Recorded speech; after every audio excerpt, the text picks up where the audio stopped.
Thank you, Mr. Chairman. I'm going to reserve my 4 minutes and 51 seconds for the next hearing when we have Secretary Yellen here, so I can have more time with her, sir. Statute of limitations. I know the statute limits. Hopefully it lasts at least 2 or 3 weeks. I appreciate that, sir. I learned that from the Yale Law School graduate that Yes, went sir. to school with my daughter. Well, I'm just so happy that you Ivy League folks can tell time, but I will say I'll take my 4 minutes and 51 seconds for the next hearing that we have with Secretary Yellen. Yeah, good point, sir. None of that counts against my time. Thank you very much, sir. Let me go to you. Turn the clock on yet? May the Lord bless me indeed. Mr. McMillan. Mr. McMillan, you said a lot about improving public safety as it relates to cameras and other ways to reduce crime, reduce violence by doing simple things that are happening, frankly, everywhere. Cameras can be a strong deterrent. One of the reasons why I've been encouraging and supporting body-worn cameras for our officers is I think that everyone goes home more safely when you have just a simple body-worn camera. And so from my perspective, cameras in mass transit just seems like common sense to me. Your description of the violence facing your colleagues every day in your testimony, certainly stirring. Would you say that your drivers would feel safer with more of the technology that you talked about, safer with more equipment around them? And what about the riders as well? Talk to me about that for about a minute before I have to move on to the next person. Yes, with those added protections, our drivers would feel safer with the cameras, but also monitors to where that person could see themselves actually getting on a bus. The operator's compartment, that's their workstation. Yes. And if I was a bus operator and a train operator. I felt safer as a bus operator. As a train operator because I was completely closed in. I had a Yes. locked door, and it was less dealing with public interaction when they get on disgruntled because of the fare structure or whether it's because of being late for work because of the bus schedules, not being on time.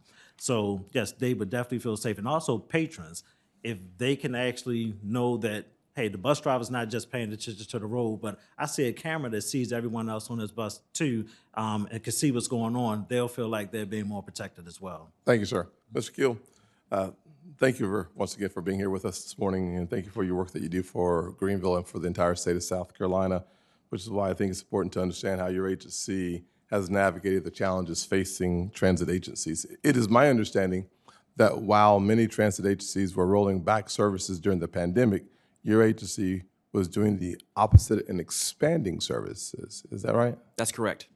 Can you walk us through how your agency has navigated the pandemic and an expansion in the middle of one? I can.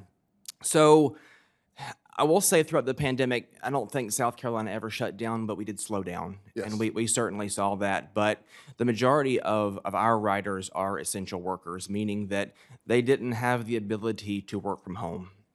And because of that, they had to get to work every day, whether it was going to the hospital or going to a restaurant to work or going to, a manufacturing facility. We had to keep moving. And throughout that process, being small does have some advantages. And one of those is being able to inherently know our people and what they need.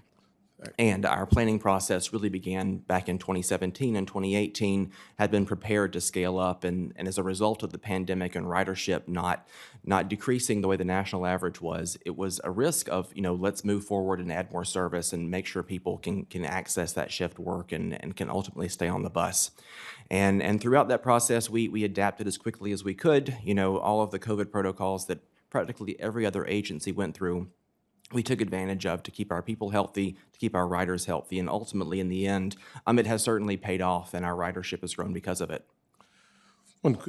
Two more quick questions for you, and with the chairman's absence, I will not use any of my time that I've reserved for the next committee hearing. I know you have some traditional diesel-powered buses and some battery electric buses in your fleet and are looking at compressed natural gas buses for the future.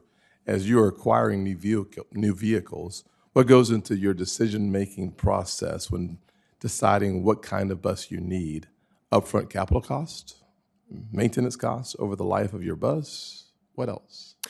So those are obviously two big ones. We obviously care a lot about the environment and want to make sure that we're making green and conscious decisions around that. Yes. That being said, we're also very aware of the weather in South Carolina. Hurricanes are a force to be reckoned with. We're also near Oconee Nuclear Facility. We're aware of their disaster response plans and how we may have to play a role in that one day. God forbid that ever happen. But having the ability to have a vehicle that we can fuel up and it's going to run for 18 or 20 hours is important. Battery electric vehicles really don't afford you that opportunity right now. Yes. They're taking 5, sometimes less, sometimes more hours to charge. So there is a place for battery electric technology. Our board is certainly committed to going away from diesel, and that really is where the compressed natural gas comes in. I don't think it's the end-all be-all. I think there are future opportunities with BE technology and even with hydrogen technology that are going to be better and cleaner. So it's definitely going to be a staggered approach as we transition away from traditional hydrocarbons. Thank you. Just extending myself 30 seconds. I would say that one of the best decisions I made when I became a senator was to go undercover and ride through mass transportation systems in my state, specifically in the Charleston area. It gave me an opportunity as a new member of this body to appreciate the challenges, the opportunities, the wait. So many folks wait 30 minutes to 90 minutes to get to a job for 7 hours and have the same wait on the back end. And having a chance to talk to passengers real time about what they're doing and why they're doing it, whether it's going to babysit grandkids or trying to get to work or trying to go to school. One of the best experiences I would encourage all of us to do in public service is make sure that we take the time to appreciate the experience that we spend so much time talking about. I think that is something that we all benefit from and we make better decisions. Thank you.